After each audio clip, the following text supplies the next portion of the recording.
ke aspek bagian keempat tentang memperbanyak doa, dan doa ini telah kita bagi baik di awal Ramadan khususnya yang telah kemarin kita bahas, dan sekarang kita akan masuk kepada doa di malam Ramadan, karena awal Ramadan itu mengantarkan kepada ibadah malam, dan baru berjumpa dengan malam itu sudah ada doa seperti yang kemarin saya berikan isyaratnya.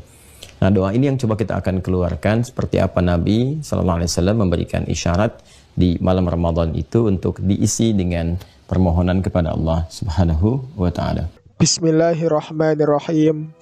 Assalamualaikum warahmatullahi wabarakatuh.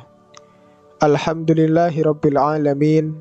Segala puji bagi Allah Subhanahu wa Ta'ala yang telah mempertemukan kita kembali dengan bulan yang penuh berkah, bulan yang setiap amal kebaikan dilipat gandakan pahalanya, dan yang di dalamnya terdapat satu malam yang lebih baik dari 1000 bulan, yaitu Lailatul Qadar.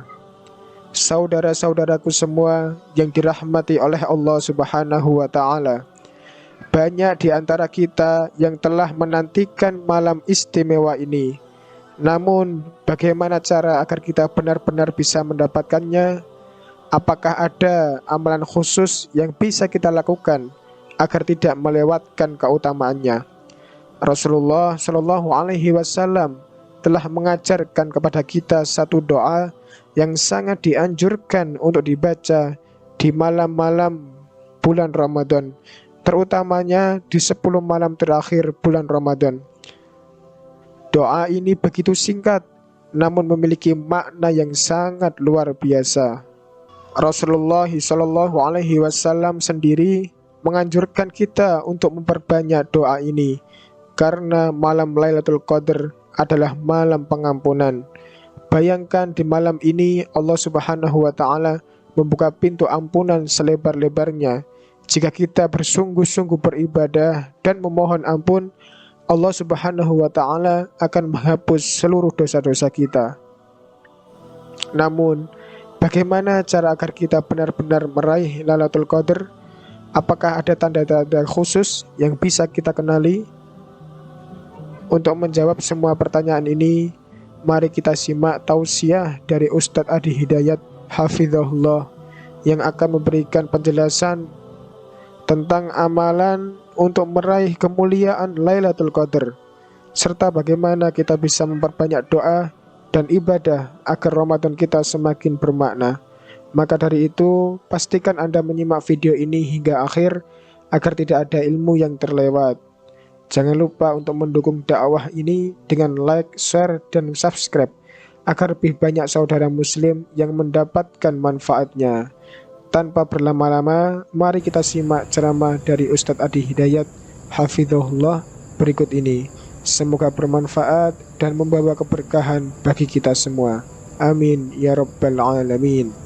Dan sekarang kita akan masuk kepada doa di malam Ramadan, karena awal Ramadan itu mengantarkan kepada ibadah malam, dan baru berjumpa dengan malam itu sudah ada doa seperti yang kemarin saya berikan isyaratnya. Nah, doa ini yang coba kita akan keluarkan seperti apa Nabi SAW memberikan isyarat di malam Ramadan itu untuk diisi dengan permohonan kepada Allah Subhanahu wa Ta'ala. Saya ingin berikan pengingat dulu teman-teman sekalian pada dasar keistimewaan Ramadan yang pernah kita juga uraikan di pertemuan sebelumnya, dan saya berharap teman-teman bisa mereview, melihat kembali yang baru bergabung di video yang lalu tentang bagaimana Nabi SAW memberikan kabar gembira kepada kita tentang keistimewaan siang dan malam Ramadan. Bila kita tuliskan di sini ada malam, ada siang, dan peta amalnya secara umum telah juga saya terangkan pada Anda semua bahwa di malam kita temukan qiyam, di siang kita temukan siyam. Ya. Qiyam dan siyam. Dan ini seperti telah kami uraikan, ini amalan satu paket di bulan Ramadan. Jadi baik amalannya siang yang diminta kita di siang ini untuk menunaikan siam, apa yang kita kenal dengan puasa, dari mulai terbit fajar sampai dengan datangnya maghrib. Kemudian ada amalan malamnya yang juga menyempurnakan paket puasa itu.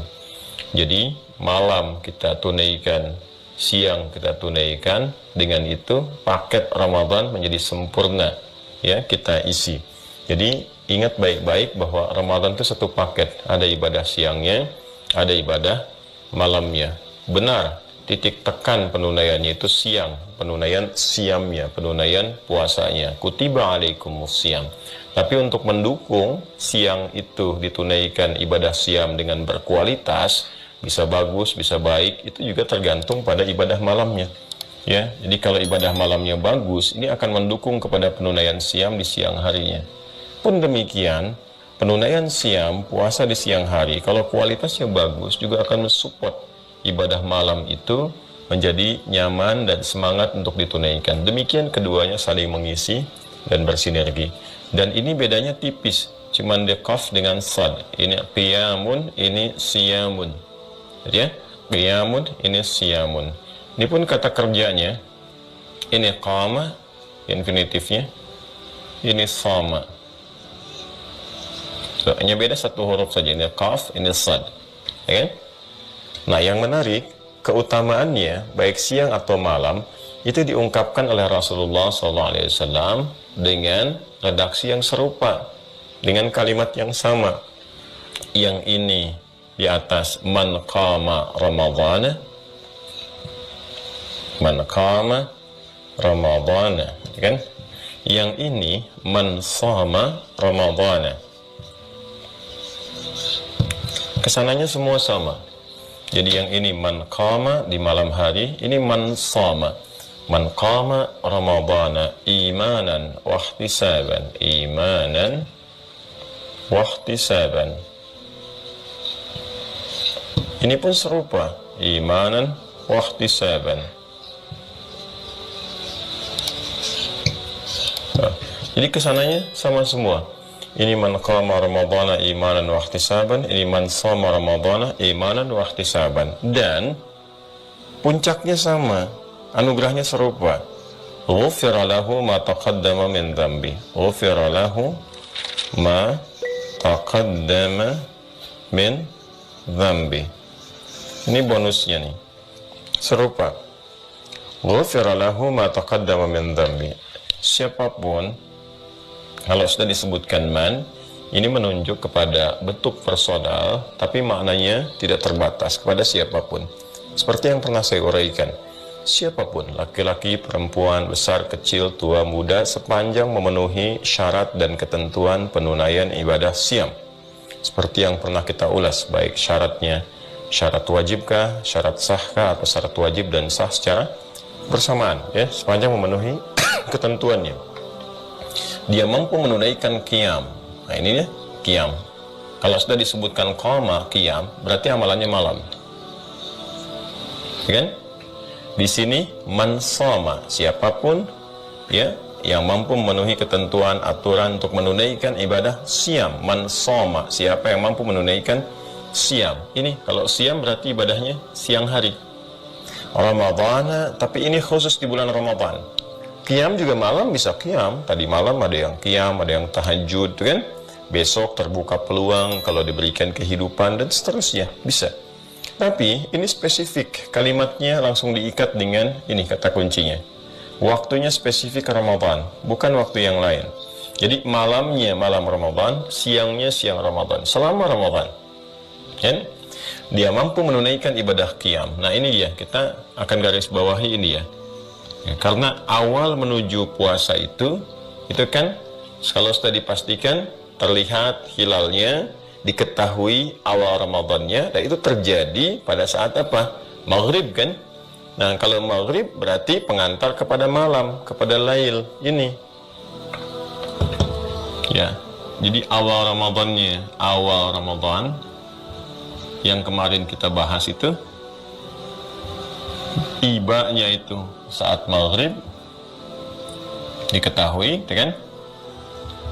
yang mengantarkan kepada malam ke sini. Jadi otomatis amalan pertama kita yang akan ditunaikan pertama kali saat masuk Ramadan itu amalan malam. Ini amalan qiyam, bukan yang siam. Siamnya esoknya, ya kan? Nah, jadi pertama akan kita hadapi adalah amalan ini, amalan qiyam. Nah, di malam pertama Ramadan. Nah, ini langsung dibuka peluang oleh Allah Subhanahu wa taala melalui keterangan dan penjelasan Rasulullah SAW. Siapapun yang mampu menunaikan qiyam ini di bulan Ramadan, imanan, dengan dasar imannya. Kemarin telah kita ulas ya, waktu kita memohon doa yang pertama itu. Maksud kalimat iman itu apa? Dari mulai motivasi untuk beramal soleh, ada keikhlasan di dalamnya. Wahtisaban. Nah, ini kata kunci yang kedua. Jadi yang pertama, ini ditunaikan dengan penuh keimanan, iman, kan? Semua ditujukan hanya untuk Allah Subhanahu wa taala. Unsur ikhlas kemarin yang telah saya sampaikan. Dan wahtisaban, dan ini ada unsur yang kedua, kesungguhan, serius, dan memiliki sifat korektif, introspeksi, disertai dengan sikap introspeksi. Ya. Ihtasaba yahtasibu, gitu kan? Jadi ada hasaba yuhasibu. Kalau hasaba yuhasibu itu penekanannya lebih kepada introspeksinya, ya kan? Kalau ihtasaba yahtasibu itu penekanannya perpaduan pada tiga bagian ini. Jadi dikuatkan lagi, sudah disebutkan di awalnya kata iman, diingatkan lagi dengan kata ihtisab dalam bentuk kata bendanya, keterangan, karakter, sifatnya. Ini perpaduan dari tiga bagian, ikhlas, tunaikannya serius, disertai dengan introspeksi diri, ya kan? Nah, jadi teman-teman sekalian, ini yang kita tunaikan di malam harinya. Siang juga sama ini redaksinya, imanan wa ihtisaban. Apa yang didapatkan peluangnya? Kita simpan yang siang dulu, kita kembali ke sini dulu. Ini peluangnya. Ghufira lahu ma taqaddama min dhanbi. Ghufira lahu. Berpeluang diampuni untuknya, dan penggunaannya ini menggunakan bentuk fi'il madhi, past tense, infinitif, kata kerja asal, verb. Biasanya kalau ada satu jaminan diberikan karena pekerjaan tertentu, misal ada pekerjaan dilakukan, kan? Kemudian dari hasil pekerjaan ini ada jaminan yang mau diberikan. Itu kalau ungkapan jaminannya digambarkan atau disampaikan dengan bentuk kata kerja asal, ini fi'il madhi, maka ini berfungsi juga sebagai taukid, penguat. Ya, penguat. Artinya, apa yang ingin dijaminkan, disampaikan, itu bukan main-main. Itu serius, gitu ya. Sangat serius. Saking seriusnya, katanya diungkapkan dalam bentuk penguat, yang memiliki nilai taukid di dalamnya, yang berkekuatan luar biasa. Apalagi yang menyampaikannya Nabi SAW, ya, yang disebut Al-Amin, yang tidak ada celah, yang dalam perilaku, dalam sifatnya terjaga, dalam kemuliaan dan seterusnya. Ghufira lahu ma taqaddama min dhanbi. Berpeluang besar, ya, dia itu, kata Nabi SAW, orang yang menunaikan ibadah ini diampuni ma. Nah, ini dia, taqaddama min dhanbi. Segala, kalau sudah ma itu teman-teman sekalian, ma itu tidak dibatasi sepanjang nggak ada batasannya. Jadi sifatnya komprehensif, luas. Ya, ma fi hadhil qa'ah lil jam'iyah. Semua yang ada di ruangan ini itu miliknya yayasan. Maka nggak ada dibatasi, semuanya tanpa kecuali. Mau buku, mau kursi, mau papan tulis, mau macam-macam, semua tanpa kecuali. Itu ma namanya. Jelas ya? Nah, jadi kalau menunjuk kepada yang berakal atau bernyawa pada umumnya menggunakan man, kan? Kalau menunjuk kepada sifat, keadaan, ya, tempat, benda dan sebagainya, itu ma, tanpa batas sifatnya. Segala taqaddama min dhanbi, yang telah berlalu dari dosa-dosa yang pernah dikerjakan. Singkatnya, semua dosa-dosa yang pernah dilakukan itu berpotensi diampuni saat dia mengerjakan amalan ini. Masya Allah, ini yang menyampaikannya Nabi SAW, yang paling terpercaya, Rasul yang paling mulia, penutup para Nabi, gitu kan? Yang kata-katanya selalu benar dan dibenarkan, bahkan diaminkan oleh malaikat kalau berdoa, gitu kan? Ini beliau yang menyampaikan langsung. Jadi ada peluang, dan ini yang didapati di bulan Ramadan. Dan terbentang siang malam terus. Ya, sampai akhir Ramadan. Ini hanya bulan Ramadan, setahun sekali.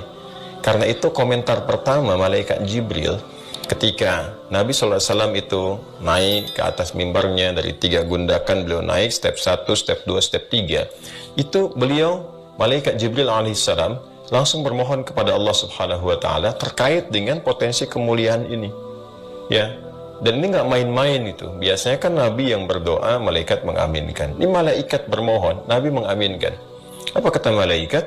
Rahima anfu rajulin. Ya kan? Sungguh sangat tercela, sangat kotor, sangat hina, gitu kan? Man adraka ramadhana, siapapun yang sampai mendapati Ramadan, falam yughfar lahu, tapi tidak mendapati peluang diampuni di dalamnya, itu terhina, kata malaikat Jibril itu. Ya, jauh bu'dan, jauh dari rahmat Allah. Ya, jauh dari kemuliaan. Diberikan bentangan siang malam 24 jam, siangnya ada, malamnya ada, dan itu diberikan selama full 1 bulan Ramadan. Dan dia gak mau taubat juga, dan gak dapat ampunan Allah. Itu keterlaluan, kata malaikat. Rahiman furajul. Itu keterlaluan. Kenapa? Karena bentangannya panjang, teman-teman sekalian. Malamnya terbentang, siangnya terbentang. Lalu apa kata Nabi? Kata Nabi, amin, kabulkan ya Allah. Nah, ini gak main-main ya. Karena itu kita mesti serius nih. Betul-betul serius. Saya sering katakan betapa banyak orang-orang yang sesuai dengan ajalnya, dia kembali kepada Allah tanpa mendapati Ramadan. Kita bisa saksikan, ya, saya kadang-kadang sering utarakan juga ke teman-teman bahwa di bulan Rajab khususnya, Sya'ban, ada orang-orang baik yang kembali kepada Allah sesuai dengan ajal mereka dan tidak mendapati Ramadan. Ya, boleh jadi itu gambaran pengingat kepada kita. Liyabluwakum ayyukum ahsanu amala, untuk menguji kita siapa sih yang bisa meningkatkan amalan. Ini orang-orang ini pulang, cukup bekalnya, sangat baik.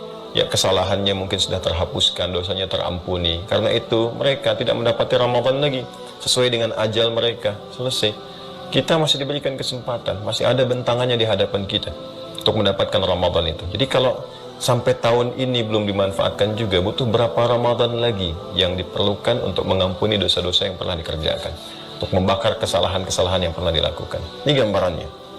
Nah, jadi dari awal jumpa dengan Ramadan saja pada malamnya, itu sudah ada peluang ini.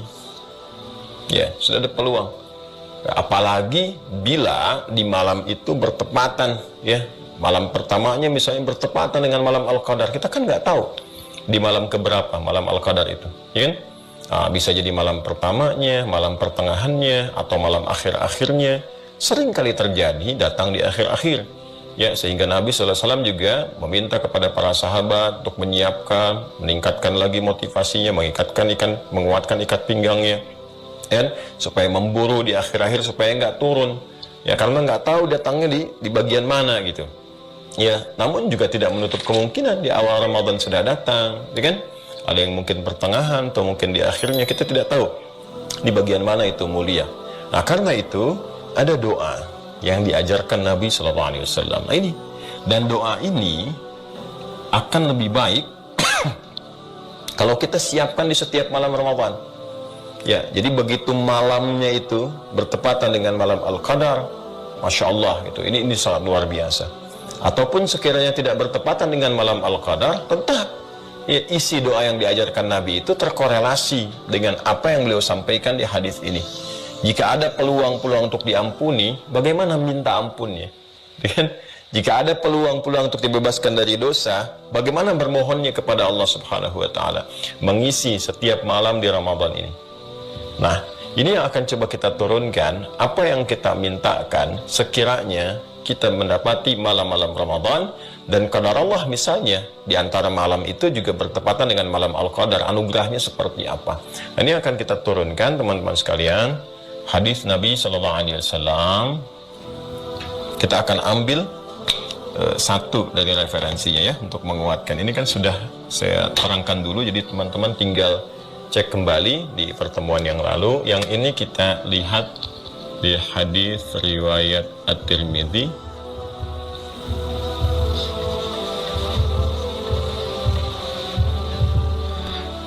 Nomor hadisnya 3513. Nanti kita cek ya, kita pastikan.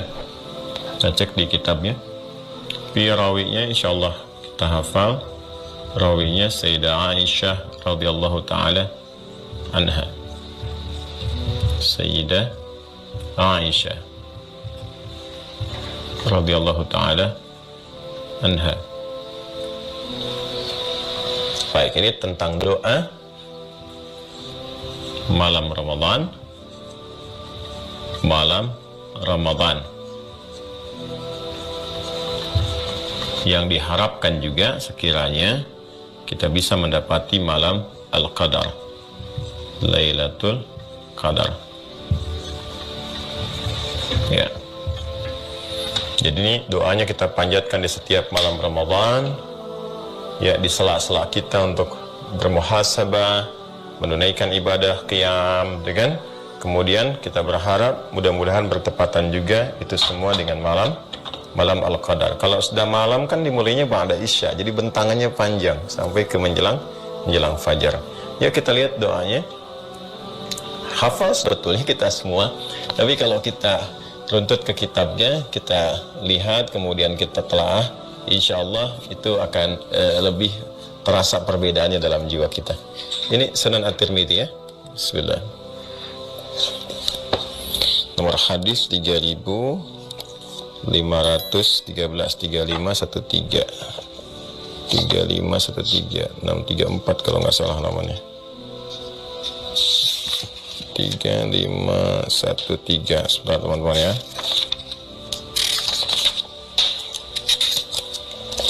34 kanan kalau nggak salah.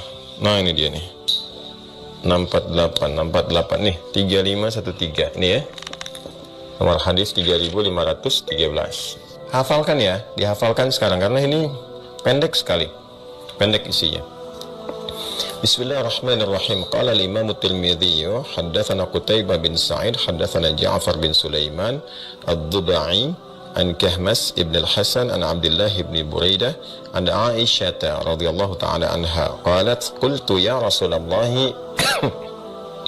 ara'aita in 'alimtu ayyu lailatin lailatul qadri ma aqulu fiha qala sallallahu alaihi wasallam quli Allahumma innaka afuwun karim tuhibbul afwa fa'fu anni. Jelas ya? Nanti ada dua redaksi di sini. Ada Allahumma innaka afuwun, ada Allahumma innaka afuwun karim tuhibbul afwa fa'fu anni. Ini yang redaksi yang lengkapnya, yang afuwun karim. Baik, hadisnya disampaikan oleh Sayyidah Aisyah. Ini sudah saya tadi tuliskan, ya kan? Satu kali beliau bertanya pada Rasulullah SAW. Qultu, beliau berkata, ya Rasulullah, wahai Rasulullah sallallahu alaihi wasallam. Perhatikan teman-teman sekalian ya, kalau kita mengaji hadis, itu interaksi semua sahabat-sahabat Nabi. Kalau sahabat ini umum ya, umum sifatnya, siapapun yang hidup semasa dengan Rasulullah SAW, melihat, berinteraksi dengan Nabi SAW, dan beriman kepada Rasulullah SAW sampai wafat, itu sahabat. Seperti yang pernah saya uraikan dulu, ya, itu sahabat. Jadi sahabat itu bisa jadi istrinya Nabi SAW, keponakannya Nabi SAW, pamannya Nabi SAW, atau teman-teman berkehidupan Nabi SAW. Abbas bin Abdul Muttalib radhiyallahu ta'ala anhu, itu pamannya Nabi SAW, ya kan? Ibnu Abbas jelas juga ya, kemenakan Nabi SAW. Kemudian siapa lagi? Ya Ali bin Abi Thalib. Kemudian siapa lagi? Ya istri-istri Nabi. Nah, yang ingin saya garis bawahi adalah setiap berinteraksi dengan Rasulullah SAW, interaksi yang dibangun, kalimat-kalimatnya selalu menggunakan kata ya Rasulullah, ya Rasulullah. Ya, jika terkait dengan pendapat-pendapat yang ingin dimintakan ya dari petunjuk-petunjuk yang dibawa oleh Nabi SAW dari hadis-hadis beliau, itu selalu kalimatnya menggunakan kata ya Rasulullah, ya Rasulullah. Ini memberi kesan kepada kita bahwa awas, hati-hati ya, walaupun orang terdekat Nabi, di keluarga Nabi, tapi hal yang ingin ditanamkan kepada kita semua adalah peran penting ya, itu disadari oleh keluarga besar Nabi bahwa peran penting Nabi itu diutus sebagai Rasul. ya, sebagai pembimbing, sebagai pencerah, ya kan, pembawa pedoman-pedoman kemuliaan. Karena itu ditempatkan oleh keluarga pun ya bukan sekedar misalnya suami bagi istrinya, ayah bagi anak-anak, itu kan kakek bagi cucu ya, atau kerabat dan sebagainya. Tapi memang ditempatkannya sesuai dengan porsinya, pembimbing umat, rasul. Ya. Nah, ini yang penting kita garis bawahi, bahwa seorang istri Nabi pun ketika berinteraksi dengan Rasulullah, kalimatnya itu rasulnya yang ditekankan, ingin memberikan kesan kepada kita bahwa dengan statusnya sebagai rasul ini, inilah yang menjelaskan kepada kita segala hal yang Allah inginkan, segala yang telah Allah tetapkan. Ini gambarannya. Jadi doa ini pun disampaikan ya dari Sayyidah Aisyah, dari Nabi SAW kepada kita. Ini bukan doa perhatian sebagai seorang suami kepada istri, ya, tapi lebih kepada seorang rasul, dia kepada umatnya. Ya, jadi kalau sudah disebutkan kalimat Rasul, Sayyidah Aisyah ini kan cerdas, jenius orangnya. Ya, di antara perempuan jenius itu kan yang cepat menangkap sesuatu, cepat menghafal, dan sangat cerdas memahami sesuatu untuk disampaikan. Di antara kejeniusan beliau ingin memberikan kesan bahwa doa ini bukan hanya berlaku bagi saya gitu, tapi bagi semua umat Rasulullah SAW. Karena itu kalimatnya digunakan ya Rasulullah. Jelas ya? Baik. Mari kita lihat. Qultu ya Rasulullah, aku berkata, ya Rasulullah, wahai Rasulullah SAW, ara'aita in alimtu ayyu lailatin lailatul qadri, bagaimana pendapat engkau, kan, jika aku mengetahui, ya misalnya ada tanda-tanda, kan Nabi pernah mengajarkan sebelumnya bahwa suasana malam-malam di antara malam-malam ini terlihat berbeda. Ya, bisa jadi di antara sekian perbedaan itu yang lebih menenangkan, lebih mendamaikan, kan? Lebih memberikan getaran kepada jiwa untuk beramal. Nah, itulah malam Al-Qadar. Nanti begitu kita sampai ke pembahasan kita uraikan. Nah, kata beliau, kalau aku mendapati suasana malam seperti yang digambarkan itu, yang menuju malam Al-Qadar, ma aqulu fiha. Apa yang aku katakan? Doa apa yang aku mohonkan kepada Allah Subhanahu wa ta'ala sekiranya dalam malam-malam aku ibadah itu, ya aku dapati di antara sekian malamnya itu malam Al-Qadar. Wah, Masya Allah, menarik ya. Maka apa yang Nabi ajarkan? Qala, beliau bersabda, quli, katakanlah, mohonlah, mintalah, berdoalah. Allahumma innaka afuwun karim, tuhibbul afwa fa'fu anni. Allahumma innaka afuwun karim, tuhibbul afwa fa'fu anni. Ini doanya ya. Bismillah, saya tuliskan dulu. Allahumma innaka afuwun karim, tuhibbul afwa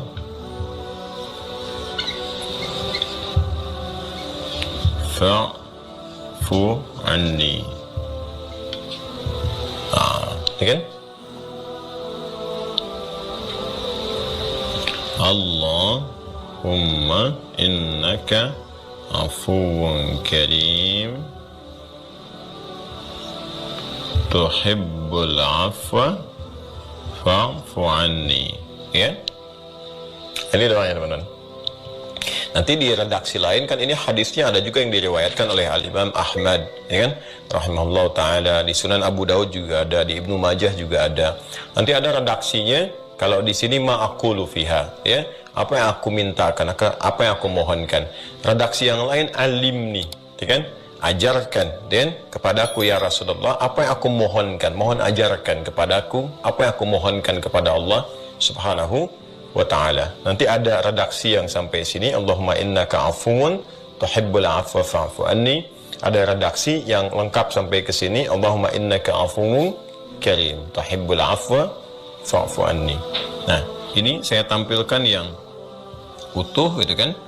Nah, supaya nanti lebih banyak kalimatnya, lebih luas cakupannya. Ya. Ini gambarannya, ini doanya. Nah, ulama kita ini Masya Allah, ya, sangat tajam sekali dalam menganalisis, lantas melihat, menyimpulkan. Kita kan nggak tahu, ya kan?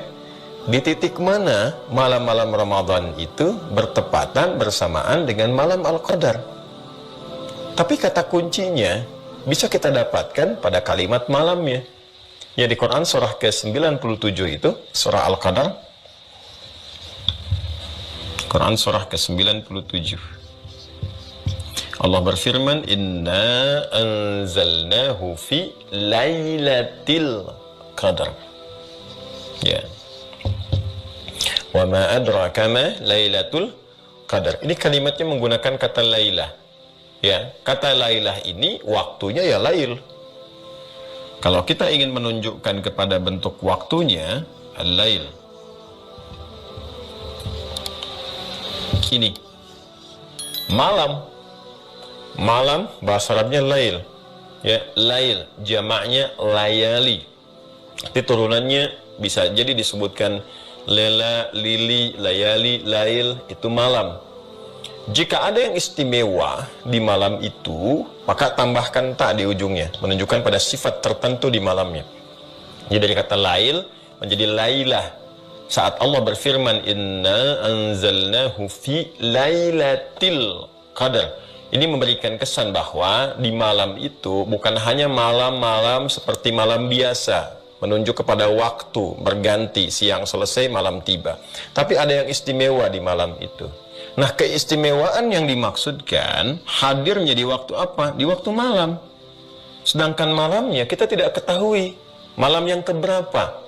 Kita hanya bisa merasakan dari giatnya kita beramal, tingginya sinyal iman kita dapatkan di situ situasi-situasi yang bisa membaca suasana malamnya.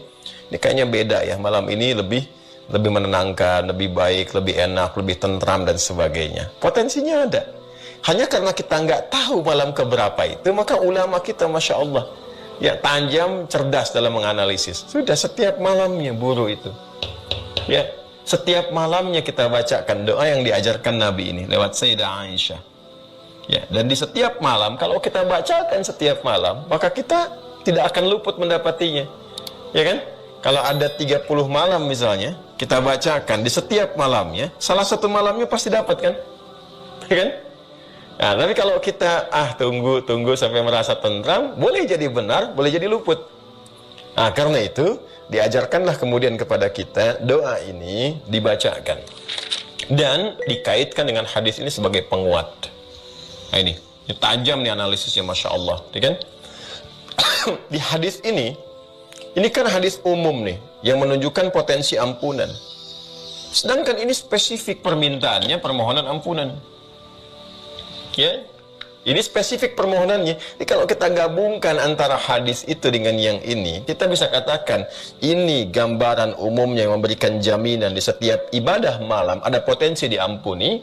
Lalu kalau kita katakan saya ingin mohon ampunan, ya di sela ibadah malam itu ingin minta, gimana teknisnya? Ini detailnya. Ya, Allahumma, saya sudah sampaikan. Kata Allahumma di pertemuan yang lalu. Kalau sudah Allahumma, maka unsur-unsur yang saya terangkan di pertemuan lalu, unsur kerendah hatian, ketulusan, kesungguhan dan penuh harap itu dihadirkan di sini. Ya Allah, innaka, ini ada tasydidnya, innaka, sungguh engkau. Kalau sudah pakai inna itu menunjukkan taukid. Kalau sudah dalam doa kita hadirkan kata ka, itu mendekatkan rahmat Allah kepada kita. Ya, menghadirkan keadaan kita lebih dekat dengan Allah Subhanahu wa taala. Seakan-akan kita merasa diawasi, dilihat langsung di hadapan Allah Subhanahu wa taala, kita bermohon. Ya, menghadirkan keadaan doa kita, ya mendekatkan, merasakan keadaan Allah lebih dekat dari apa yang kita gambarkan. Dan tidak bisa kita bayangkan atau ilustrasikan, kita hanya bisa merasakan keadaan itu. Jelas ya? Laisa kamitslihi syai'. Lihat sini, Allahumma innaka, ya Allah sungguh engkau. Ya, kalau sudah pakai inna, ini penguat. Harus menghadirkan keyakinan paripurna. Nah, ini yang pertama, selain kita merendah dan memohon dengan penuh harap, ini menghadirkan keyakinan yang paripurna.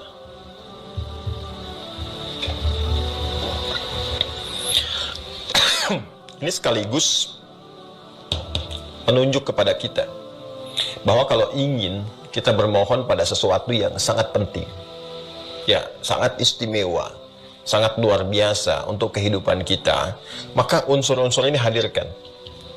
Ya, mesti yakin sepenuhnya, mesti disiapkan keadaan diri yang lebih mendekatkan diri kepada Allah Subhanahu wa taala. Keadaan yang merendah, dengan keadaan penuh harap, hadirkan itu semua. Ini adabnya. Allahumma innaka afuwun karim. Ya Allah, aku sangat yakin hanya Engkau yang punya sifat afuwun, pemaaf, yang berpotensi memaafkan dan menghapuskan seluruh kesalahan. Ya. Sebentar, pelan-pelan kita runtut dulu, analisis dulu setiap katanya. Teman-teman sekalian, al-afu, afuun itu dari kata al-afu asalnya. Al-afu. Al-afu ini lawannya dari kata al-khata', kemudian jadi khati'ah,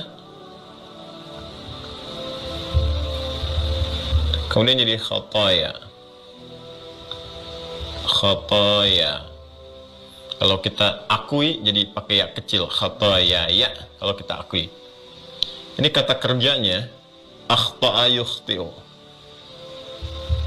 Akhta'a yukhti'u. Jelas ya? Khata' menunjuk pada kesalahan, satu kesalahan secara umum. Jelas ya? Satu kesalahan secara umum. Bila berlaku itu, dilakukan itu, berbuat salah, apakah itu berdosa ataupun belum tentu mengandung unsur dosa, tapi tetap salah. Ya, subuh misalnya, taruhlah jam 4 lewat 37 misal. Ya, ada orang bangun jam 7.34. Berarti kan lewat dari waktunya. Jelas itu salah. Motif kesalahannya bisa berbeda-beda. Boleh jadi mungkin diawali dengan motifnya malamnya malah pengen tahajud, tapi habis tahajud ketiduran. Ya, bangunnya jadi terlambat gitu. Bisa jadi demikian. Ada lagi yang memang begadang mengerjakan beberapa hal yang tidak ada urusan dengan pekerjaan-pekerjaan yang jangankan akhirat, yang positif pun misalnya urusan dunia tidak masuk. Ya, hanya nonton saja, hanya ini, hanya itu, aktivitas, bicara tidak karuan, kumpul-kumpul sana sini, bangun-bangun terlambat. Ya, yang pertama salah tapi belum tentu mengandung unsur dosa, yang kedua salah dan berdosa. Nah, itu nama umum bagi kesalahan yang diperbuat itu umumnya disebut dengan ini, khata. Perbuatannya akhta. Jika terjadi satu kesalahan, ya khati'ah. Jelas, jika banyak kesalahan terjadi, udah salah lihat, bicara salah lihat, kemudian juga mohon maaf sekali berpikir keliru, ya, berpikir yang buruk tentang orang lain, atau bahkan berpikir buruk pada Allah Subhanahu wa taala, suudzon, kan? Nah, mendengar yang keliru, bicara yang salah, melangkah pada perbuatan-perbuatan yang tidak tepat, itu kalau digabungkan semua khati'ah jadi khataya. Jelas ya? Kalau kita mengaku saya salah nih, saya banyak salahnya, ya, maka kita katakan khataya, ya, aku banyak kesalahannya, kesalahanku. Masih ingat kan? Dalam hadis iftitah itu ada satu di antara yang diajarkan Nabi Sallallahu Alaihi Wasallam. Dari 9 itu kan ada satu yang diajarkan melalui jalurnya sahabat Abu Hurairah radhiyallahu taala anhu. Ketika Nabi salat kemudian diam sejenak, setelah itu ditanya pasca salat, apa yang kau baca Rasulullah ketika engkau diam sejenak? Itu kan sakata hunaidatan. Apa kata Nabi? Saya membaca Allahumma ba'id baini wa baina khataaya, ya, kama ba'adta bainal masyriqi wal maghrib. Ya Allah, aku mengakui. Nah, ini diajarkan kepada kita, ya. Jadi diajarkannya kepada kita. Kalau Nabi kan maksum.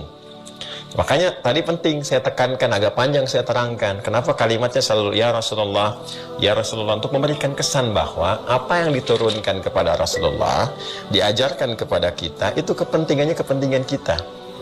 Jadi kadang-kadang begini, kadang-kadang sebetulnya bagi Nabi ini nggak berlaku, tapi dikeluarkan, dicontohkan oleh Nabi supaya kita mendapatkan pelajaran dari itu. Ya, Nabi kan maksum sifatnya, terjaga dari salah. Kenapa Nabi mengatakan kalimat ya Allah? Dia kan, aku mengakui banyak kesalahan, kekurangan-kekurangan yang telah diperbuat. Itu contoh untuk kita. bukan berlaku untuk Nabi. Awas ya, hati-hati. Nah, kita punya kaidah, mesti belajar. Nanti kalau tidak paham tentang kaidah ini, salah memahami. Ya, seperti Quran surah ke 47 misalnya ya, dengan namanya Muhammad sallallahu alaihi wasallam ayat 19. Fa'lam annahu la ilaha illallah sampai kalimat wastaghfir dzambik. Ya, Muhammad sallallahu alaihi wasallam kan minta ampunlah kepada Allah li dzambik, atas dosa yang kau perbuat, ya, kesalahan yang kau perbuat. Nah, ini maksudnya, itu maksudnya kalimat yang disampaikan pada Rasul untuk kita, ya, diajarkan kepada kita. Itu bacanya pakai ilmu, namanya ilmu balaghah. Nanti ada isti'arah di situ babnya. Meminjam satu kata, dilekatkan sebagai contoh, ditujukan untuk yang lain. Nah, itu ada babnya. Karena Quran itu tinggi. Ya, sastranya tinggi sekali, nilai yang terkandung di dalamnya. Nilainya sangat tinggi sehingga bisa dibaca itu, dipahami dengan ilmunya. Ini yang menjadikan di surat Yusuf di pembukanya Allah menyampaikan, kenapa Quran diturunkan pakai bahasa Arab? Di antaranya la'allakum ta'qilun, supaya kamu pintar. Ya, karena turunan gramatikal yang paling lengkap itu nanti terkait dengan bahasa Arab dari segi kebahasaan. Ya, nanti ada bacaannya ini, ilmunya ini, terapannya ini, maknanya ini. Itu maksudnya. Jelas ya? Nah, jadi kalau kita akui kita punya banyak salah, maka di ujungnya kita katakan khataya. Ya. Nah, sifat Allah yang dihadirkan untuk memaafkan semua potensi salah ini. Inilah Rahman ya Allah. Rahman ya Rahman ya Rahman. Allah tidak menginginkan ada hamba yang lahir dalam keadaan bersih, yang baik, pulang-pulang kok kotor. Ada nodanya, ada naktah sauda, ada titik hitamnya, dan turunan-turunan yang lainnya. Karena itu Allah buka pintu bagi hamba yang mau kembali. Pintunya itu yang disebut dengan taubat. Babut taubah, ya, pintu-pintu untuk bertaubat, untuk balik. Nah, cara Allah menerima hamba yang datang lewat pintu itu untuk kembali kepada jalan yang benar, diantaranya adalah membuka dengan menghadirkan sifat al-afwu. Al-afwu itu sifat yang berpotensi memaafkan kesalahan-kesalahan yang telah diperbuat oleh hamba. Jadi kalau hamba misalnya berbuat kesalahan, ya, saya salah, saya akui, saya katakan akhta'tu. Dan kita salah, kami salah, kita katakan akhta'na. Sifat Allah yang memaafkan dan berpotensi menghapus kesalahan-kesalahan ini, itu disebut apa? Al-afu. Kalau kita minta misalnya kepada Allah, ya Allah, mohon maafkan aku, ya, mohon sayangi aku, gugurkan kesalahan-kesalahannya. Kita ingin sebutkan dulu sifatnya yang melekatnya. Kalau ini keadaannya, ya, sifat ini kalau kita ingin lekatkan, dibuang alif lamnya untuk menunjukkan sifat yang melekat kepada Allah, maka jadikan seperti ini. Ujungnya ditambah tasydid dengan menggunakan tanwin. Afuwun. Jelas? Afuwun, ya. Allahumma innaka afuwun. Ya Allah, aku sangat yakin hanya Engkau yang memiliki sifat pemaaf yang sempurna, yang berpotensi, ya Allah, menggugurkan, menghapuskan semua kesalahan-kesalahan hamba. Hamba sangat yakin hanya Engkau, ya Allah, yang memiliki kemampuan sempurna untuk menghapuskan segala kesalahan-kesalahan hamba. Karim, karena hanya Engkau pula yang maha mulia. Jadi ini menarik ini, teman-teman sekalian. Kan ada ya, yang memaafkan ini hamba kan, makhluk. Kita tidak bicara Allah, karena mukhalafatul hawadith, laisa kamitsli syai'. Allah berbeda, ya, totally different, sangat total berbeda, karena Allah khalik, yang lain makhluk. Kalau ada seseorang berinteraksi, tadi saya belum minta izin ya sama teman-teman ya. Baik, kalau gitu izin ya di tengah. Izin. Nah, kalau batuk itu jeda. Ya, kalau batuk itu apa? Itu jeda, bukan bagian dari pembahasan, tapi jeda yang mengantarkan pada semangat yang baru. Contoh. Yuk sini ya. Kalau ada dua orang, taruhlah salah paham, kemudian berseteru, terus menyadari gitu kan, yang satu menyadari bahwa dia berbuat salah, lalu dia minta maaf. Saya minta maaf ya.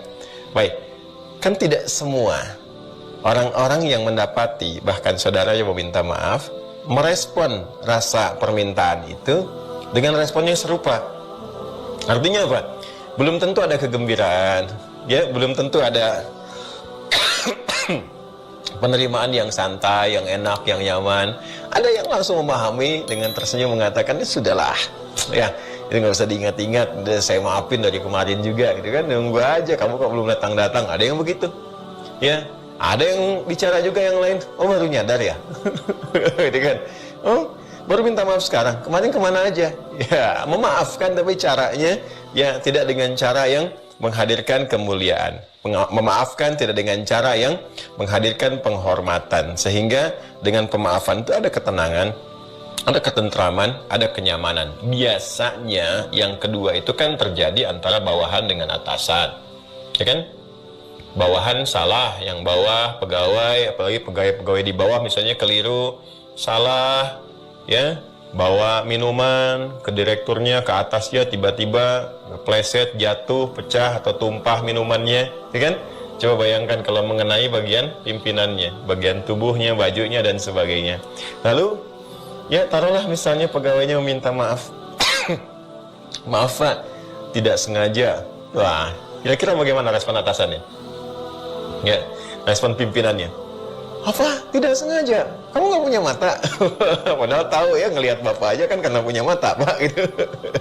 Ya dan sebagainya. Tapi ini keluar ini kan, ini kebayang ya gambarannya seperti apa. Nah ini teman-teman sekalian. Nah kadang-kadang ya udah besok jangan begini lagi ya. Baik Pak, ya karena besok kamu sudah nggak ada di kantor ini lagi. Bisa kamu selesai. Kamu hanya salah, hanya boleh sekali kerja dengan saya. Artinya kalau udah sekali salah, udah nggak kerja lagi. Kadang-kadang ada begitu.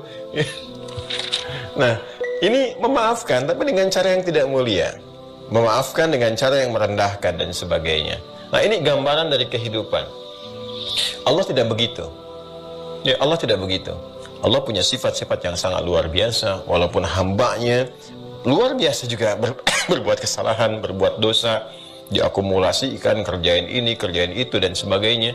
Tapi selalu diberi kesempatan sampai ujung akhir kehidupannya, sampai nyawa di kerongkongannya. Ya, makanya sering saya ilustrasikan Fir'aun itu, Fir'aunnya dengan hobi-hobi ekstrim yang sangat tidak biasa, ya, dan sangat kalau sekarang itu kejahatan yang sangat luar biasa ya, extraordinary crime gitu kan. Ini hobinya bunuh orang, ngaku Tuhan dan sebagainya. Itu tetap diberi kesempatan sesuai keadilan Allah, rahmannya, kemuliaan Allah. Itu masih dikirimkan dua nabi, Musa dan Harun itu, untuk mengingatkan ia supaya bersikap yang baik, menata kembali kekuasaan dengan cara yang benar dan sebagainya. Itu pun diminta secara lembut. Itulah Allah. Ya. Nah, sifat yang senantiasa menampilkan kebaikan dengan menjaga kemuliaan-kemuliaan, baik yang ada pada subjeknya untuk ditunjukkan ataupun menjaga kemuliaan objek supaya kehormatannya tidak terjatuhkan. Itu disebut dengan karim namanya. Ya. Dari kata karuma, kemudian kalau ingin diberikan itu disebut dengan kata kerjanya karrama, yukarrimu takriman. Ya. Ini sejak mencipta kita saja, seluruh anak cucu Adam, itu Allah sudah melekatkan kemuliaan pada diri kita dengan menghadirkan turunan kata karrama yukarrimu. Itu ada di Quran surah ke-17 ayat 70. Walaqad karramna bani Adam, walaqad karramna bani Adam, wahamalnahum fil bardi wal bahri, dan seterusnya ayat. Dan sungguh demi keagunganku, kata Allah, kami telah muliakan anak cucu Adam, kami jaga kehormatannya. Nah, untuk menjaga itu diturunkan hukum haram, ya, supaya menjaga kehormatan. Jangan lakukan ini, nanti kehormatanmu bisa runtuh. Kamu ini aku berikan kemuliaan, kata Allah, jangan sampai gugur kemuliaannya. Nah, manusia melakukan kesalahan, meruntuhkan kemuliaannya. Karena itulah Allah hadir membawa sifat ini lagi, ya, dengan nama Karim, untuk menjaga kemuliaan manusia. Ketika salah itu, maka dengan segala kemuliaan Allah dikembalikan kehormatan manusia jika dia mau kembali. Karena itulah kemudian ketika Nabi mengajarkan kepada kita, Allahumma innaka afuun karim. Ini indah, makanya saya sering menekankan kalimat ini dibacakan kata karimnya. Kenapa? Perhatikan kedalaman maknanya. Ya Allah, aku sangat yakin ya Allah, hanya Engkau yang maha mampu dalam memaafkan segala kesalahanku dan mengampuni dosa-dosaku. Bahkan dengan itu pun Kau memuliakanku ya Allah. Ya, jadi kalimat ini dihadirkan untuk menunjukkan kepada kita bukan hanya memaafkan, tapi Allah memberikan kemuliaan pada orang-orang yang mau kembali meminta ampunan kepadanya. Itu yang sering saya katakan, Allah sangat mencintai pelaku maksiat yang mau taubat dibandingkan orang soleh yang tidak pernah merasa salah. Kan? Jadi ketika seseorang meminta ampunan, minta maaf kepada Allah, itu bukan hanya dimaafkan, tapi dimuliakan. Ya kan? Tuhibbul afwa, dan engkau mencintai, ya, engkau mencintai hamba-hamba yang meminta maaf kepadamu. Kau mencintai segala hal yang terkait dengan sikap-sikap pemaafan. Ya, fa'fu anni, dengan cintamu itulah ya Allah, mohon maafkan aku, ampuni aku, ya kan? Sayangi aku, hapuskan kesalahanku. Masya Allah. Ini saya kasih ilustrasi sederhana ya. Walaysa kamitslihi syai', dan gak ada yang serupa dengan Allah Subhanahu wa taala lebih daripada ini. Anda datang pada ibu Anda setelah Anda berbuat salah. Lalu Anda katakan kepada ibu, "Ma, gak ada di dunia ini yang paling sayang kepada Anda dari semua hamba-hamba Allah kecuali Mama." Ya, Mama yang melahirkan, menyayangi, merawat, memberikan kasih sayang. Dan saat Nanda dari kecil pun berbuat salah, selalu mau memaafkan. Karena Nanda yakin Mama yang paling sayang dengan Anda, Mama yang paling memuliakan. Sekarang Nanda menyadari Nanda berbuat salah, yang dengan salah itu kehormatan Mama juga terganggu, keluarga juga demikian. Tapi Nanda yakin Mama itu dari dulu pun sampai sekarang gak pernah lepas dalam menyayangi anaknya. Anda minta maaf, Ma. Anda bisa kebayang gak bagaimana respon orang tua? Ya, demi Allah saya katakan, mungkin sebelum kalimat itu pelukannya lebih dulu datang, ya kan? Sebelum kalimat air matanya lebih dulu mengalir. Kenapa? Karena Allah tanamkan rahmat dalam ibu itu yang menetap dalam satu tempat disebut dengan rahim. Ya, dengan rahmat itulah hadir di dalamnya sosok yang dirawat, disayang-sayang, dikandung, walaupun sulit, berat, wahnan ala wahnin, begitu luar biasanya, tapi tetap disayang. Ya, sehingga dia lahir dalam keadaan yang baik, dan itu terbawa. Jadi Anda bisa bayangkan seorang ibu yang dititipkan sebagian kecil dari rahmat Allah dengan ada di dalam rahimnya itu, punya rasa yang luar biasa, maka bagaimana dengan Allah sang pemilik semua sifat rahimnya? Bahkan dia disebut dengan rahim, Rahman ya Rahim, Rahman ya Rahim. Itu gambarannya. Ya, maka ini yang kita mohonkan. Kalimat ini sempurna sekali, singkat, padat, tapi sempurna sekali maknanya. Ya Allah, aku sangat yakin Engkau yang paling memuliakan aku, Karim. Engkau yang paling menyayangi aku. Engkau yang selalu memaafkan kesalahanku. Engkau yang mencintai segala sifat maaf. Engkau yang mencintai hamba-Mu yang kembali kepadamu, ya Allah. Sekarang aku ingin kembali kepadamu. Mohon maafkan aku, sayangi aku, karena tidak ada yang mampu menyayangi dan memaafkan, memuliakan sesempurna Engkau, ya Allah. Kalau yang pada Maha memuliakan belum mampu dan belum mampu, ya Allah, belum bisa menjadikan aku termaafkan, terampuni, maka tunjukkan kepadaku, ya Allah, dengan cara apa lagi mesti aku memohon. Nah, ini gambarannya. Nah, ini teman-teman sekalian yang kita gabungkan dengan apa yang tadi kita uraikan. Jadi malam Ramadan itu ya malam yang istimewa, malam yang penuh dengan berbagai hal, kemuliaan, pengampunan, rasa haru, malam taubat, malam mendekat, malam taqarrub dan sebagainya. Ya, karena itu apapun yang kita kumpulkan dari kesalahan khati'ah, jadi khataya kita akui, berbuat salah akhta'a, yang pertama kita minta adalah ini, fa'fu anni. Ini juga yang diajarkan di Al-Qur'an, surah kedua Al-Baqarah ayat 286. La yukallifullahu nafsan illa wus'aha laha ma kasabat wa 'alayha maktasabat. Rabbana la tu'akhidna in nasina aw akhtana. Ini Rabbana wa la tahmil 'alaina isran kama hamaltahu 'ala alladhina min qablina. Rabbana wa la tuhammilna ma la taqata lana bi. Setelah itu apa? Wa'fu anna. Nih. Jadi khata pasangannya ke sini. Nah, nanti wafir lana, ghafir, ghaffar, ghafur pasangannya dengan dambun, dunubun, dunubun ma'azulmi. Warhamna, rahim pasangannya dengan israf. Ya, ada taqnatu min rahmatillah, kan? Ya ini gambarannya. Fa'fu anni itu untuk pribadi, fa'fu anna itu untuk bersama, berjamaah. Jadi kalau misalnya di imam, ya taruhlah misalnya ayah atau ibu ingin minta untuk keluarganya, ini pakai fa'fu anna. Allahumma innaka afuwun karim tuhibbul afwa fa'fu anna. Tinggal ganti i jadi a. Fa'fu anna ini. Nanya panjang anna, ya. Jelas ya? Paham ya? Nah ini dibacakannya, ya dibacakannya itu bisa di sela-sela jeda antara ini sholat malam qiyam. Ini yang paling pokok nih, yang harus kita lihat. Ya hadisnya kan menerangkan ghufira lahu ma taqaddama min dzambi man qama ramadhana imanan wa ihtisaban. Siapa yang menunaikan ibadah qiyam di malam Ramadan, ini kan? Lalu dia memohon di sela-sela ini dia mohon ampunan. Karena ini kan pasangannya ampunan, berpotensi diampuni. Artinya harus dimintakan dulu kan? Dimohonkan dulu. Dengan dikerjakan pun ada peluang. Tapi ketika dimintakan lebih kuat peluang. Kapan dimohonkan? Di sela-sela rakaat. Perpindahan.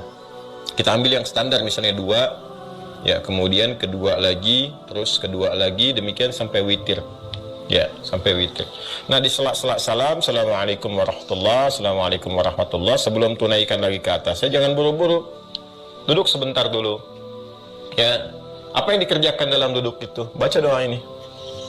Allahumma innaka afuwun, tuhibbul afwa fa'fu anni. Allahumma innaka afuwun karim, tuhibbul afwa fa'fu anna. Dan seterusnya. Mintanya pun tadi, karena ada Allahumma. Jadi dengan sepenuh harap, dengan ketenangan, kenyamanan, dengan perasaan yang tenang, bukan buru-buru. Nah, keadaan duduk yang santai, yang tenang, sehingga memberikan pengaruh kepada roh. Rohnya merasakan nyaman, enak, tentram. Itu bahasa Arabnya disebut dengan tarwihah. Tarwihatun. Oh, ini penting sekali ya, tarwihah. Rawaha yurawihu tarwihah. Rawaha itu seakar dengan kata roh. Ya, keadaan yang tenang, nyaman, tentram, dan memberikan kedamaian kepada jiwa, kepada roh. Nah, kalau dijamakkan, berkali-kali kita lakukan. Jadi, sekali jeda, kita berdoa, dan rasakan pengaruhnya kepada jiwa, sehingga merasakan ketenangan, kenyamanan, rahmat Allah ditanamkan pada jiwa kita, merasakan ada pemaafan, ya, sehingga dengan rasa itu semakin semangat pada rakaat berikutnya, semakin enak salat ditunaikan. Sekali itu tarawihah namanya. Kalau kita kerjakan lagi sampai ditutup dengan witir, bentuknya jama', maka jama' dari tarawihah disebut dengan tarawih. Tarawih.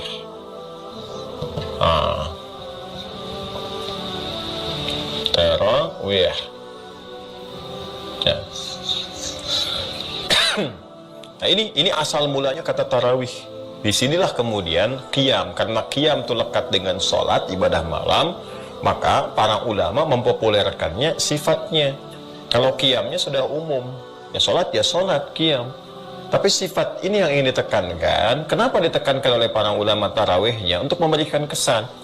Ya, kalau sholat, jangan buru-buru, yang tenang, yang nyaman, supaya ada getaran kepada jiwanya. Nanti di sela-sela itu duduk dulu, minta kepada Allah, minta ampunan, minta pemaafan, supaya ada pengaruh kepada jiwa, ada perbaikan. Jadi sebelum sholat, dengan setelah sholat, ada perubahan.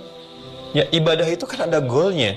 Ya, jangan sampai nanti sebelum dengan setelah yang sama-sama begitu. Terus pengaruh ibadahnya apa? Pada kehidupan, pada perbuatan. Normalnya orang ibadah itu setelah ibadah ada perubahan. Anda sebelum ngaji dengan setelah ngaji pasti ada perbedaan. Kalau nggak percaya silahkan, hari ini Jumat misalnya, Anda buka mushaf, baca Al-Kahf, baca Yasin, baca yang lain, silahkan. Tapi ketika Anda wudhu, Anda baca, dari mulai Anda mau mulai baca Quran, dengan selesai baca, itu suasananya akan berbeda. Karena ada pengaruh dari ibadah kepada jiwa. Saya sering katakan, ibadah itu kan menunya jiwa. Ya, makanan fisikal, materi, itu menunya bagi jasmani. Pengetahuan menunya bagi akal. Jadi yang normal terjadi jika seseorang ibadah, itu ada perubahan pada jiwanya. Ya, minimal apa? Ketenangan. Karena zikir itu menghadirkan ketenangan. Ala bidzikrillah tatma'innul qulub. Makanya penyakit gelisah, penyakit khawatir berlebihan itu runtuh dengan sendirinya kalau ibadahnya benar. Karena itu ketika tarawih, ya kenapa dipopulerkan sifatnya tarawih, memberi kesan. Coba pastikan, jangan sampai nanti cuman berdiri, merasa pegel-pegel, hilang waktu. Itu disebut sahar namanya, sin, ha besar, ra. Yang dikatakan Nabi, rubba qa'imin laysa lahu min qiyamihi illa sahar. Tidak sedikit nanti yang didapati orang-orang yang bangun malam itu, dia hanya capek lelah saja berdiri. Capek, lelah, menghabiskan waktu malam, nggak dapat apa-apa. Karena itu, untuk menjaga itu semua, para ulama mempopulerkan kalimat ini tarawih ya, supaya betul-betul ada kesan yang bermakna kepada jiwa, yang melekat kepada jiwa. Dan kalimat ini pendukungnya, doa ini pendukungnya. Allahumma innaka afuwun tuhibbul afwa fa'fu anna. Allahumma innaka afuwun karim tuhibbul afwa fa'fu anna. Jelas ya? Nah inilah doa malam Ramadan yang kita gambarkan, dan hadisnya nanti berbunyi untuk batasan rakaat tarawih itu, salatul laili mathna mathna wa idza khashiya ahadakumul fajra falyutir rakatan wahidah. Ya, salat malam itu standarnya tunaikan dua, nggak ada batas. Ya, nggak ada batasnya. Itu standar, bisa 2, bisa 4, nanti ada hadisnya sangat beragam sekali. Tapi poinnya adalah wa idza khasya ahadakumul fajra, jika khawatir dan Anda menduga fajar akan segera tiba, falyutir rakatan wahidah, maka segera tutup dengan 1 rakaat. Nah, jarak antara lail ke fajar itu batas akhirnya dikenal dengan sahar namanya, sin ha ra. Awas ya, sin ha ra. Haknya hak kecil. Sin ha ra, saharun. Jamaknya asharun, ashar. Gini. Jadi ada sin ha ra, ada sin ha ra. Kalau sin ha, haknya hak besar, itu begadang namanya, tapi begadang yang tidak ada artinya. Ya.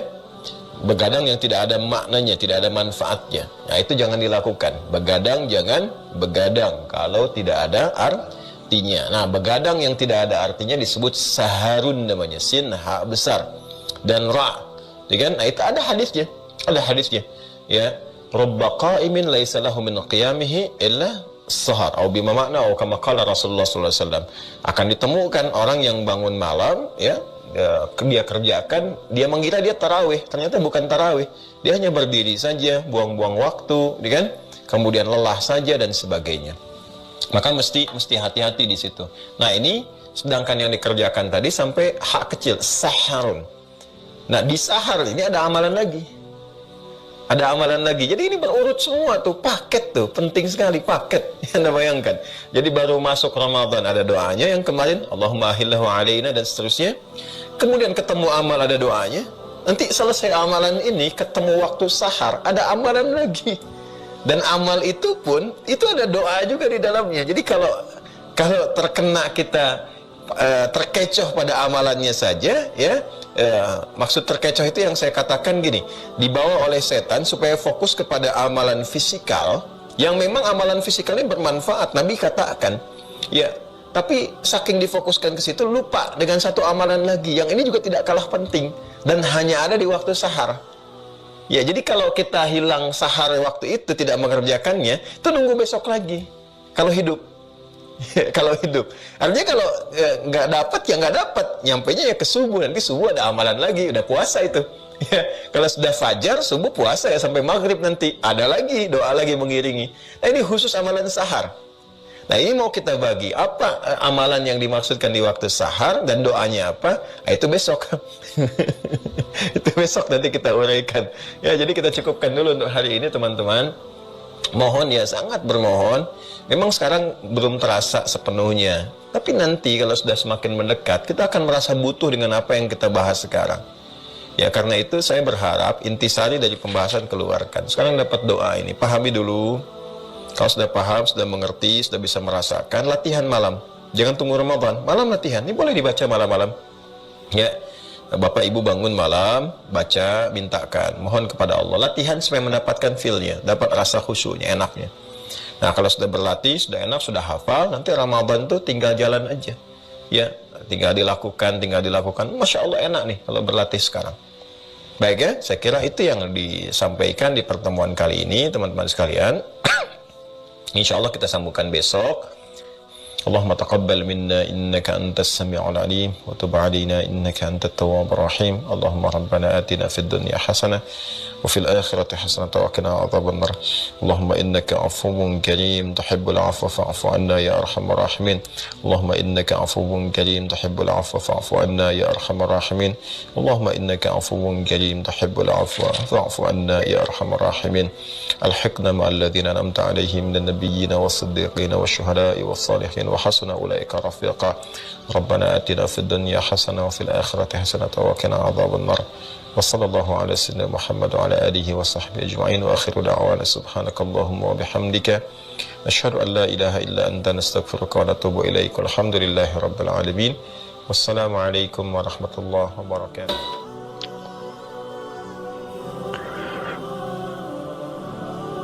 Sahabat beriman yang dirahmati oleh Allah Subhanahu wa taala. Alhamdulillahirabbil alamin. Kita telah menyimak penjelasan dari beliau Ustadz Adi Hidayat hafizahullah. Semoga beliau senantiasa diberi kesehatan, sehat walafiat, panjang umur dan senantiasa dalam keberkahan dan perlindungan Allah Subhanahu wa taala. Amin. Saudara-saudaraku yang dirahmati oleh Allah Subhanahu wa taala, bulan Ramadan adalah bulan yang penuh berkah, bulan yang ditunggu-tunggu oleh umat Islam di seluruh dunia. Sebab di bulan ini Allah Subhanahu wa taala melipat gandakan pahala bagi setiap amal ibadah yang kita lakukan, baik di siang maupun di malam hari. Ramadan adalah bulan penuh ampunan, di mana pintu surga dibuka selebar-lebarnya dan pintu neraka ditutup serapat-rapatnya. Setan-setan pun dibelenggu, sehingga ini adalah kesempatan terbaik bagi kita untuk memperbanyak ibadah dan mendekatkan diri kepada Allah Subhanahu wa taala. Keutamaan ibadah di siang dan malam hari selama bulan Ramadan serta doa yang diajarkan oleh Rasulullah SAW untuk mendapatkan malam Lailatul Qadar. Semoga kita semua bisa mengamalkannya dengan baik dan mendapatkan keberkahan dari Allah Subhanahu wa taala. Saudara-saudaraku yang dirahmati oleh Allah Subhanahu wa taala, siang hari di bulan Ramadan adalah waktu yang sangat istimewa. Salah satu ibadah yang paling utama di siang hari adalah puasa. Allah Subhanahu wa taala berfirman dalam surah Al-Baqarah ayat 183 yang artinya, wahai orang-orang yang beriman, diwajibkan atas kamu berpuasa sebagaimana diwajibkan atas orang-orang sebelum kamu agar kamu bertakwa. Al-Quran surah Al-Baqarah ayat 183. Dari ayat ini kita memahami bahwa tujuan dari puasa bukan sekadar menahan lapar dan haus, tetapi lebih dari itu, yaitu membentuk ketakwaan dalam diri kita. Puasa melatih kita untuk bersabar, menahan hawa nafsu, serta meningkatkan kepekaan sosial terhadap mereka yang kurang beruntung. Rasulullah SAW bersabda dalam hadis yang diriwayatkan oleh Imam Bukhari dan Muslim, barang siapa berpuasa Ramadan dengan penuh keimanan dan mengharap pahala dari Allah, maka diampuni dosa-dosanya yang telah lalu. Subhanallah, begitu besar keutamaan puasa di siang hari Ramadan. Tapi tidak hanya itu, ada juga ibadah-ibadah lain yang sangat dianjurkan, seperti membaca Al-Quran. Bulan Ramadan adalah bulan diturunkannya Al-Quran. Oleh karena itu, memperbanyak tilawah di siang hari adalah amalan yang sangat utama.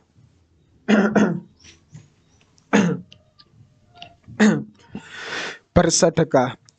Rasulullah SAW adalah orang yang paling dermawan, dan beliau lebih dermawan lagi di bulan Ramadan.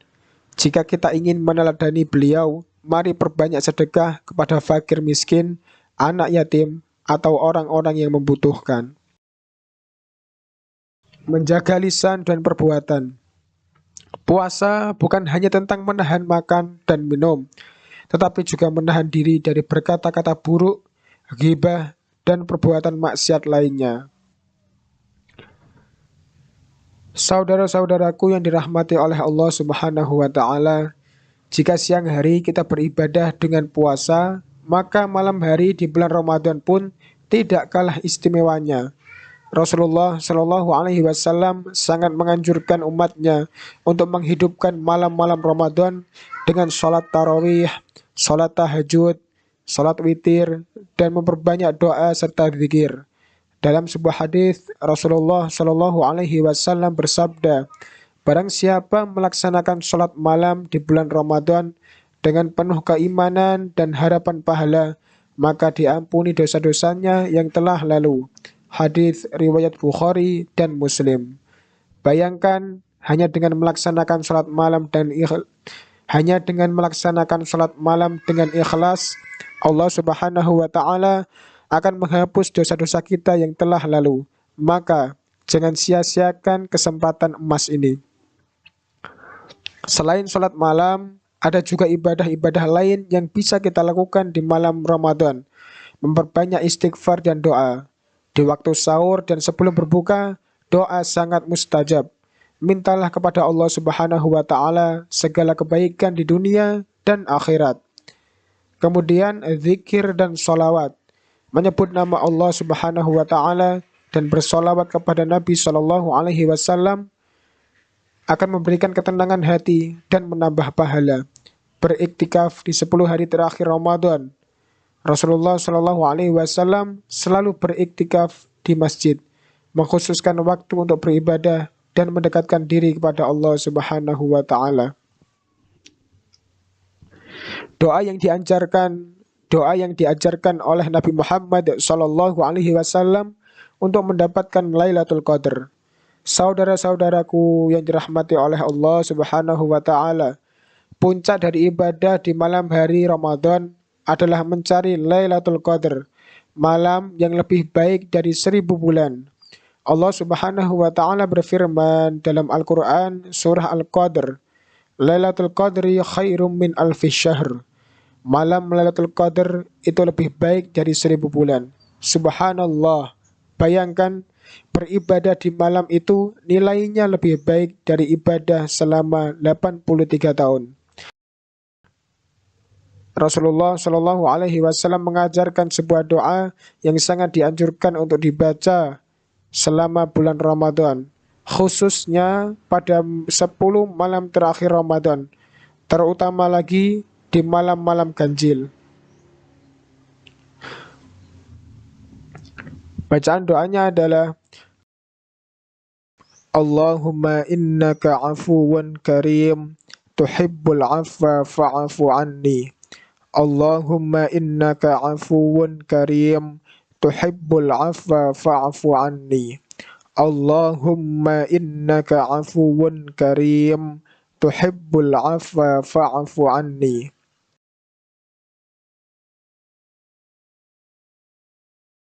Doa ini diajarkan oleh Rasulullah Shallallahu Alaihi Wasallam kepada Sayyidah Aisyah radhiyallahu anha ketika beliau bertanya.